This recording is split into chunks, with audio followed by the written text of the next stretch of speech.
ଆଜିର ଆଲୋଚ୍ୟ ବିଷୟ ଶବ୍ଦ ଓ ଶବ୍ଦ ବିଭାଗ। ପ୍ରଥମେ ଜାଣିବା ଓଡ଼ିଆ ଭାଷାରେ ରହିଥିବା ଶବ୍ଦ ସମ୍ପଦ ଏବଂ ତାପରେ ଜାଣିବା ବିଭିନ୍ନ ପ୍ରକାର ଶବ୍ଦର ଉଦାହରଣ। ଓଡ଼ିଆ ଭାଷା ଏହା ଏକ ପ୍ରତିଷ୍ଠିତ ଭାଷା। ବର୍ତ୍ତମାନ ଭାରତର ସମ୍ବିଧାନରେ ଏହା ଏକ ସ୍ୱୀକୃତି ପାଇଥିବା ଭାଷା।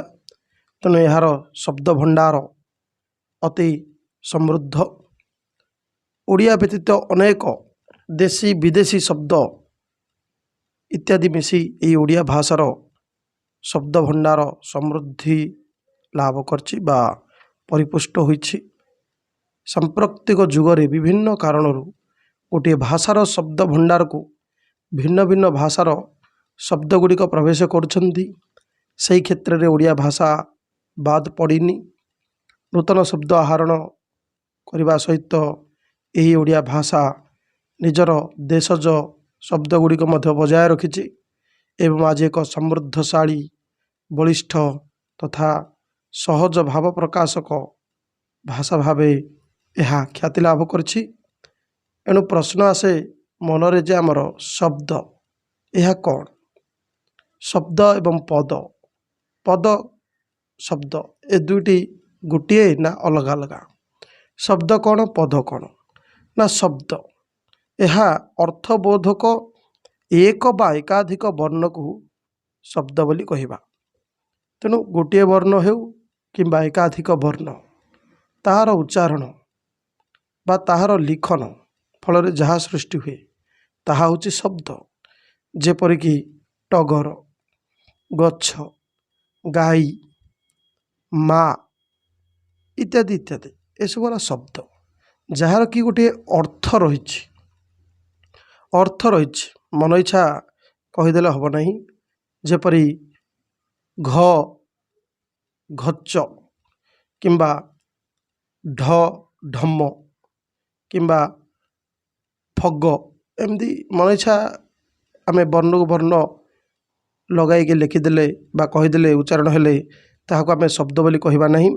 ଶବ୍ଦ ହେଉଛି ତାହା ଯିଏକି ଅର୍ଥବୋଧକ ହେଉଥିବ। କିନ୍ତୁ ପଦ କ'ଣ? ନା ପଦ ହେଉଛି ତାହା, ଏହି ଶବ୍ଦକୁ ଯଦି ବାକ୍ୟରେ ଆମେ ବ୍ୟବହାର କରିଦେବା ତେବେ ତାକୁ ଆମେ ପଦ ବୋଲି କହିବା। ଆଉ ଶବ୍ଦ ଏହା ଏକ ମୌଳିକ ବିଷୟ ବା ଏଥିରେ ଅନ୍ୟ କୌଣସି ପ୍ରକୃତି ପ୍ରତ୍ୟୟ ବିଭକ୍ତି ଏସବୁ କିଛି ଲାଗିନଥାଏ। ଅପରପକ୍ଷରେ ପଦରେ ପରିଣତ ହେଲେ ବାକ୍ୟରେ ଏହି ଶବ୍ଦ ସେଥିରେ ହୁଏତ ଏହି ପ୍ରକୃତି ପ୍ରତ୍ୟୟ ବା ବିଭିନ୍ନ ପ୍ରକାର ବିଭକ୍ତି ସୂଚକ ଚିହ୍ନ ଇତ୍ୟାଦି ସବୁ ଲାଗିପାରେ। ତେଣୁ ଶବ୍ଦ ଏବଂ ପଦ ଏ ଦୁଇଟି ଅଲଗା ଅଲଗା କଥା। ବର୍ତ୍ତମାନ ଜାଣିବା ଓଡ଼ିଆରେ ବ୍ୟବହୃତ, ଓଡ଼ିଆ ଭାଷାରେ ବ୍ୟବହୃତ ବିଭିନ୍ନ ଶବ୍ଦ ବିଷୟରେ।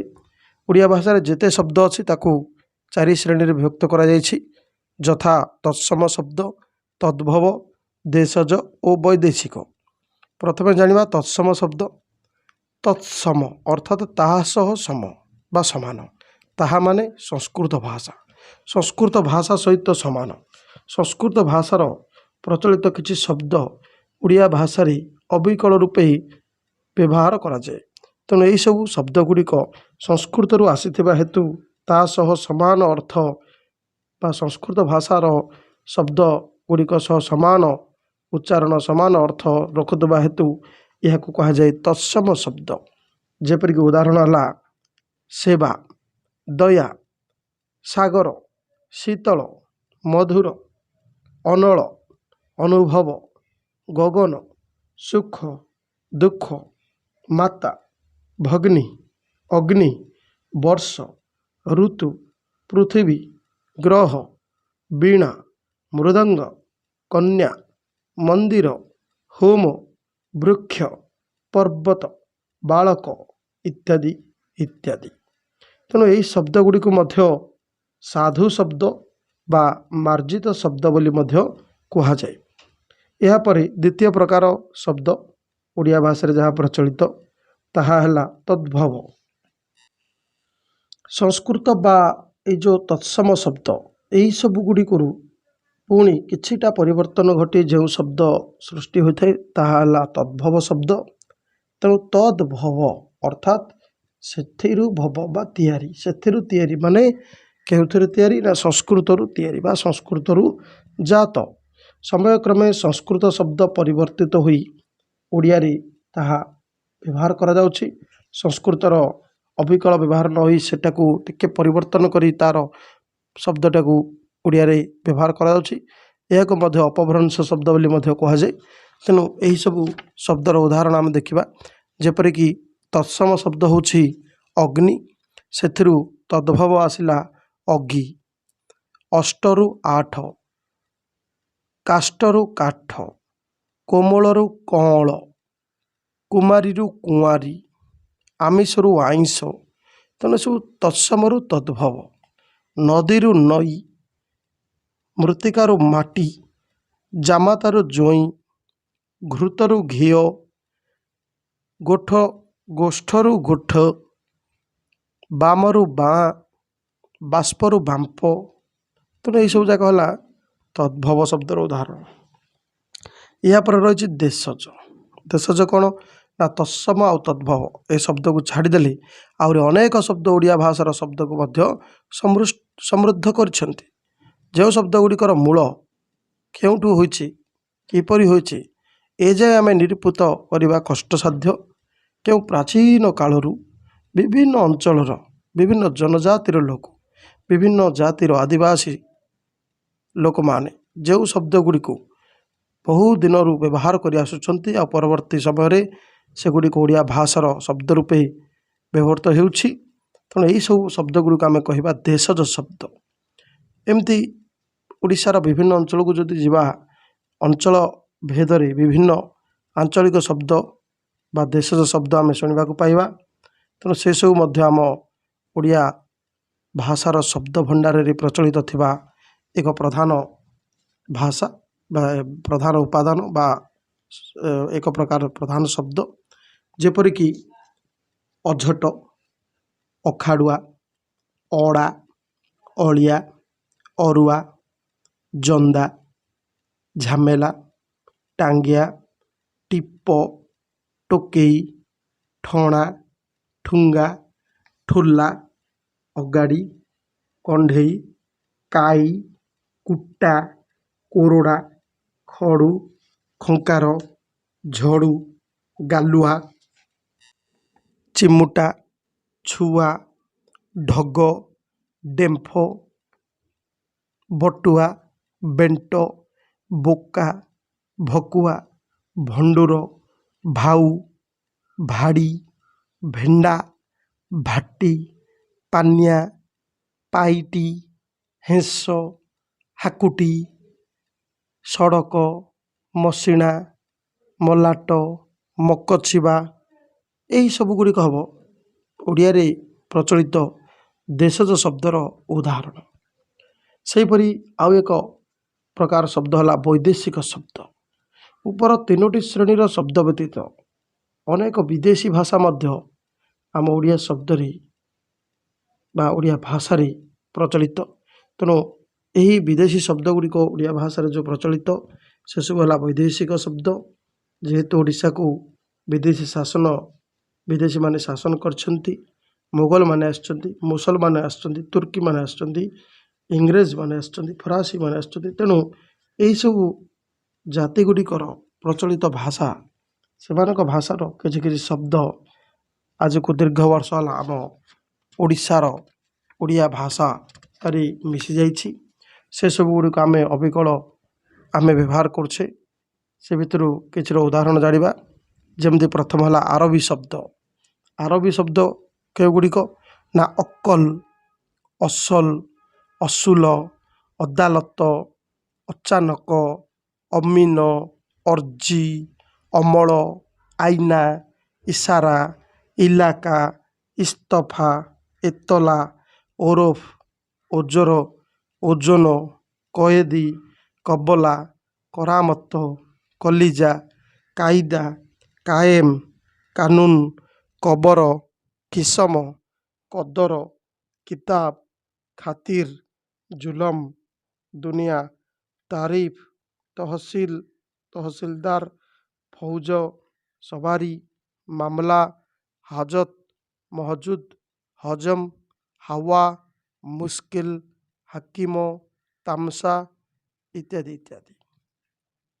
ସେହିପରି କିଛି ପାର୍ସି ଶବ୍ଦ ଅଙ୍ଗୁର, ଅନ୍ଦାଜ, ଆଜାଦ, ଖାତା, ଖପା, ଗରିବ, ଗିରଫ, ଗୁମାସ୍ତା, ଗୁମାନ, ଚଷମା, ଚାବୁକ, ସନନ୍ଦ, ସୌଦାଗର, ହଜାର, ହାଜିର, ବତାସ, ବେମାର, କୁସ୍ତି, ଖଜଣା, ଖବର, ଜାହାଜ, ପଇସା, ପିଆଦା, ଲଗାମ, ରୁମାଲ, ହୁକୁମ, ନାଲିସ, ଖାନା, ଚିଜ, ପଲଉ, ପାଇଖାନା ଇତ୍ୟାଦି।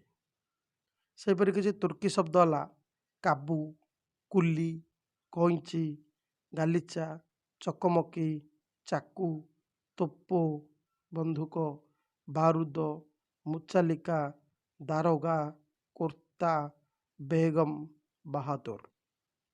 ସେହିପରି କିଛି ପର୍ତ୍ତୁଗୀଜ ଶବ୍ଦ ହେଲା ଆଚାର, ଆତ, ଆଲମାରି, ଇସ୍ପାତ, ଇସ୍ତ୍ରୀ, କାଜୁ, କାମିଜ, କୋବି, କିରାଣୀ, ଗିର୍ଜା, ବୋତାମ, ବୋମା, ମିସ୍ତ୍ରୀ, କଫି ଇତ୍ୟାଦି ଇତ୍ୟାଦି।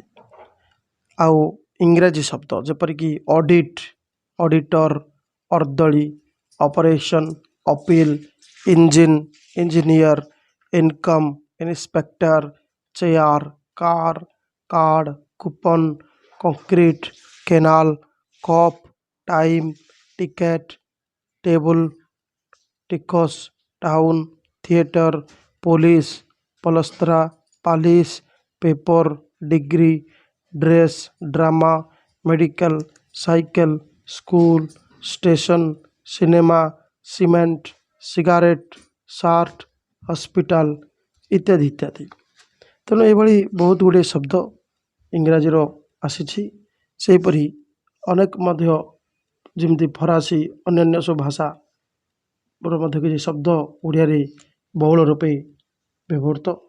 କେବଳ ଏହିସବୁ ଇଂରାଜୀ, ପର୍ତ୍ତୁଗୀଜ, ତୁର୍କୀ, ପାର୍ସି, ଆରବୀ ଏହା ନୁହଁ। ଫରାସୀ ସହିତ ମଧ୍ୟ ଗ୍ରୀକ ଶବ୍ଦ, ସ୍ପେନୀୟ, ଇତାଲୀୟ, ଓଲନ୍ଦାଜ, ରୁଷିଆ, ଚୀନା ଏହିସବୁ ଶବ୍ଦ ମଧ୍ୟ କିଛି କିଛି ରହିଛି। ବିଭିନ୍ନ ଭାଷାରୁ ଓଡ଼ିଆ ଭାଷାକୁ ଆସିଥିବା ଶବ୍ଦ ଗୁଡ଼ିକ ମଧ୍ୟରୁ କେତେକର ମୌଳିକ ରୂପରେ ଉଚ୍ଚାରଣ ହେଲାବେଳେ ଆଉ କିଛି କିଛି ସେହି ଶବ୍ଦକୁ ଟିକିଏ ପରିବର୍ତ୍ତନ କରି ତା'ର ଉଚ୍ଚାରଣ ହେଉଛି। ଯେମିତିକି ଡକ୍ଟରରୁ ଡାକ୍ତର ଆମେ କହୁଛେ, ରେଲୱେରୁ ରେଳବାଇ, ଡେପୁଟିରୁ ଦିପୋଟି, ଟବାକୋରୁ ତମାଖୁ ଏମିତି ସବୁ ହୋଇଛି।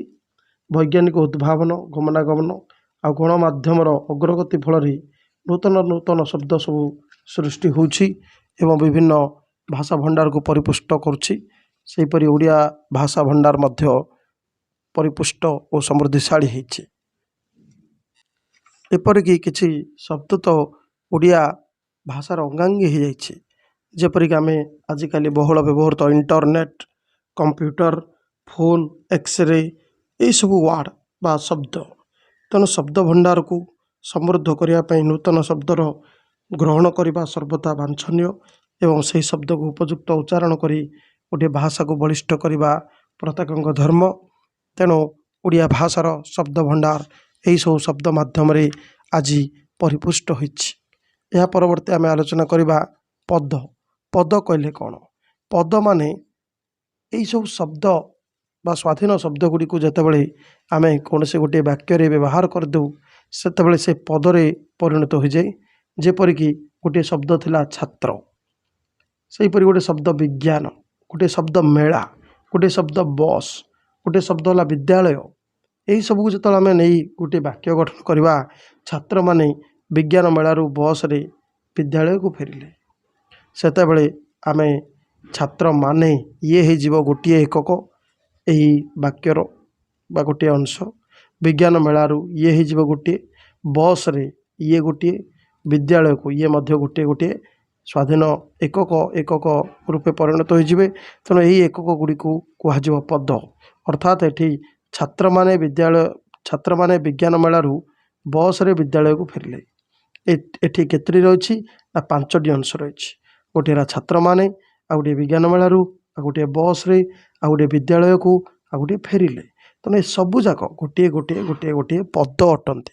ତେଣୁ ଛାତ୍ର କେବଳ କହିଲେ ସେ ଶବ୍ଦ, କିନ୍ତୁ ଛାତ୍ର ମାନେ ଇଏ ହେଉଛି ପଦ। ବିଜ୍ଞାନ, ମେଳା ଏସବୁ ଶବ୍ଦ, କିନ୍ତୁ ଏବେ ଗୋଟିଏ ଥରେ କୁହାଗଲା ବିଜ୍ଞାନ ମେଳାରୁ, ଇଏ ହେଉଛି ପଦ। ବସ୍ ଇଏ ହେଉଛି ଶବ୍ଦ, କିନ୍ତୁ ବସ୍ରେ ଇଏ ହେଉଛି ପଦ। ବିଦ୍ୟାଳୟ ଶବ୍ଦ, କିନ୍ତୁ ବିଦ୍ୟାଳୟକୁ ଇଏ ହେଉଛି ପଦ। ଫେରିଲେ ଇଏ ହେଉଛି ପଦ। ତେଣୁ ଏଇଭଳି ଭାବରେ ଶବ୍ଦ ଏବଂ ପଦ ମଧ୍ୟରେ ଭିନ୍ନତା ରହିଛି। ଏବଂ ଏଇ ଯେଉଁ ବାକ୍ୟ ଆମେ କହୁ ଦୈନନ୍ଦିନ ଜୀବନରେ, ବିଭିନ୍ନ ବାକ୍ୟ ଆମେ ଲେଖୁ, ଏଇ ବାକ୍ୟରେ ଏଇଭଳି ଭାବରେ ବିଭିନ୍ନ ପ୍ରକାର ସବୁ ପଦ ରହିଥାଏ। ଏଇ ଯେଉଁ 5 ପ୍ରକାର ଏଇଠି ଆମେ ଦେଖିଲେ ଛାତ୍ରମାନେ ବିଜ୍ଞାନ ମେଳାରୁ ବସ୍ରେ ବିଦ୍ୟାଳୟକୁ ଫେରିଲେ ଯେଉଁ 5 ପ୍ରକାରର ରହିଲା, ଏଇଗୁଡ଼ିକରୁ ଆମେ ଦେଖିବା କେଉଁଠି ଲାଗିଛି ମାନେ, ଯେମିତି ଛାତ୍ରମାନେ, ବିଜ୍ଞାନ ମେଳାରୁ, ବସ୍ରେ, ବିଦ୍ୟାଳୟକୁ। ତେଣୁ ଏଇଠି ମାନେ, ରୁ, ରେ, କୁ ଏସବୁ ଯାକ ଯଦି ଆମେ ବାଦ୍ ଦେଇଦେବା, ବାହାର କରିଦେବା, ତେବେ ଆମେ ମୂଳ ଶବ୍ଦଟି ପାଇଯିବା, ଯାହାକି ଆମେ ଶବ୍ଦ ବା ତା'ର ଆଉ ଗୋଟିଏ ନାଁ ହେଲା ପ୍ରାତିପଦିକ। ଯେହେତୁ ମୂଳ ଶବ୍ଦଟିକୁ ପ୍ରାତିପାଦିକ ବୋଲି ମଧ୍ୟ କୁହାଯାଏ, ଆମେ ମନେ ରଖିବା। ବର୍ତ୍ତମାନ ଜାଣିବା ଏଇ ଯେଉଁ ପଦ ଆମେ ବ୍ୟବହାର କରୁ ବାକ୍ୟରେ, ଇଏ କେତେ ପ୍ରକାରର କ'ଣ କ'ଣ? ନା ଯେତେ ଗୁଡ଼ିଏ ପଦ ରହିଛି ଗୋଟିଏ ବାକ୍ୟରେ ଆମେ ଯେଉଁ ବ୍ୟବହାର କରୁ, ସେସବୁ ପଦ ଗୁଡ଼ିକୁ ସର୍ବମୋଟ ଓଡ଼ିଆ ଭାଷାରେ 5 ଭାଗରେ ବିଭକ୍ତ କରାଯାଇଛି। ସେଗୁଡ଼ିକୁ କୁହାଯାଉଛି, ଗୋଟିଏ ହେଲା ବିଶେଷ୍ୟ, ଆଉ ଗୋଟିଏ ସର୍ବନାମ, ଆଉ ଗୋଟିଏ ବିଶେଷଣ, ଆଉ ଗୋଟିଏ କ୍ରିୟା ଏବଂ ଆଉ ଗୋଟିଏ ହେଲା ଅବ୍ୟୟ। ତେଣୁ ବିଶେଷ୍ୟ, ସର୍ବନାମ, ବିଶେଷଣ, କ୍ରିୟା ଏବଂ ଅବ୍ୟୟ ଶବ୍ଦକୁ ଯେତେବେଳେ ବାକ୍ୟରେ ବ୍ୟବହାର କରୁ, ସେ କ'ଣ ହୁଏ ନା ପଦରେ ପରିଣତ ହୁଏ। ତାହେଲେ ସେ ପଦ କେତେ ପ୍ରକାର ହୋଇଥାଏ? ନା ଏଇ 5 ପ୍ରକାରରୁ ନିଶ୍ଚିତ ସିଏ ଗୋଟିଏ ହୋଇଥିବ। ତେଣୁ ଆମେ ୟା ପରବର୍ତ୍ତୀ ଭିଡ଼ିଓରେ ଗୋଟିଏ ପରେ ଗୋଟିଏ ଏହି ଯେଉଁ ପଦର ପ୍ରକାର ରହିଛି ସେମାନଙ୍କ ବିଷୟରେ ସବିଶେଷ ଉଦାହରଣ ସହ ଆଲୋଚନା କରିବା। ପ୍ରଥମେ ଆଲୋଚନା କରିବା ବିଶେଷ୍ୟ ବିଷୟରେ, ତାପରେ ଆଲୋଚନା କରିବା କ୍ରିୟା ବିଷୟରେ, ତାପରେ ଆଲୋଚନା କରିବା ସର୍ବନାମ ବିଷୟରେ, ତାପରେ ବିଶେଷଣ ଏବଂ ଶେଷରେ ଆଲୋଚନା କରିବା ଅବ୍ୟୟ ବିଷୟରେ। ଧନ୍ୟବାଦ।